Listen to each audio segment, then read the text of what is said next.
Hi, this is Matt from Modern Samurai again. I've got Matt with me today. He's going to help me. We're going to do a very simple experiment, okay? It's what I call the shoelace test. Now, you may think, what's that got to do with self-defense? Well, it's pretty simple. Let's do the test and then I'll talk about it, okay? So, Matt, what I'd like you to do, please, if you could, I just want you to undo a shoelace.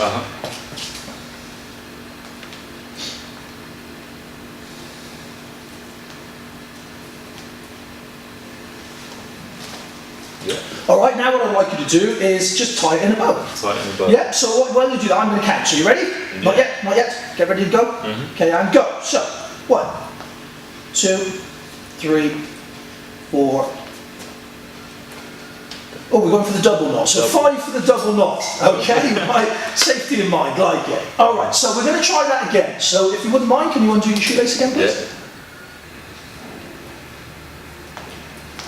Alright, so what I want you to do is I want you to do exactly what we just did. I want you to tie your shoelace up and we're going to count. So you ready? Yeah. Okay, Course, yeah. So get ready then. And go. So 1, 2, 3, 4, 5, 6. Okay, alright, stop it, that's fine.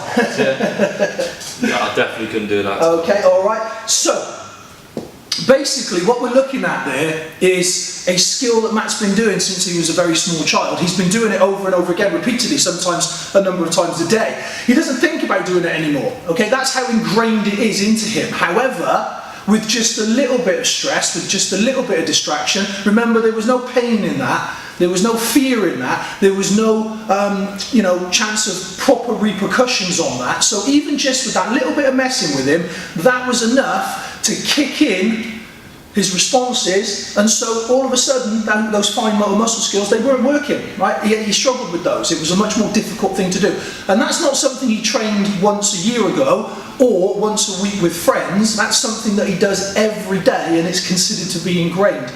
And look at what happened with just the slightest bit of pressure.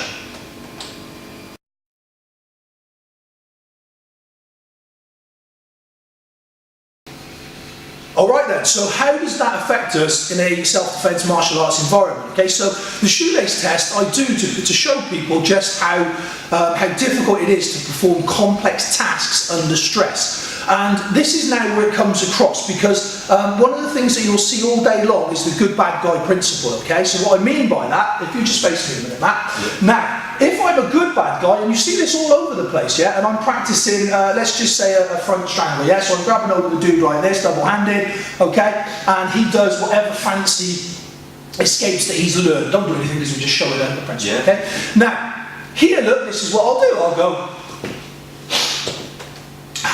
and he will now do whatever fancy stuff he knows, and it will look awesome. And then he will go home and he will think, do you know what, I'm great. I've practiced this loads in the dojo. I'm going to be awesome if I ever really need it. Now the problem with that is that I'm being a good bad guy. What I'm doing is I'm letting him work. Now what I'm going to do is just add a bit more realism to it, okay? Now I'm not going to go full on, but just enough so you can see what I mean. Are you alright then, Matt, with that? Yeah. Okay, right, okay. Stop it! Come on, stop it! Fucking do something! Make it fucking stop! Okay. Are you okay? Yeah, well. Yeah. Alright, so that's different. Excuse the language, alright?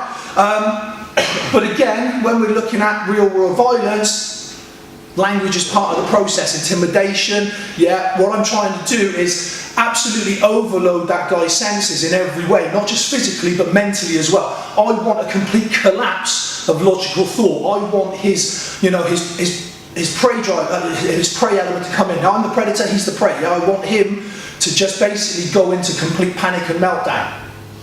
Okay, now that's the difference, and that's where the shoelace test really comes into effect, because if I apply that shoelace test to every single element of the training that I do, then it shows me where a lot of the weaknesses are and where I need to work a bit more. So when we're looking at that, I say, right, okay, if I'm doing it and I'm a good bad guy, once I've got the physical movement of the technique, the mechanics of the technique, then I want to ramp up. Okay, I want to make sure that I'm doing it with less and less cooperation until we've got complete non-compliance from the person doing it. So The only time when I can say that this is a usable skill is when I can make it work against a non-compliant person coming at me full force, but still in a controlled environment like we are now, done safely. Yeah? But only then can I say I have even a minimal chance of being able to pull that off in the real world.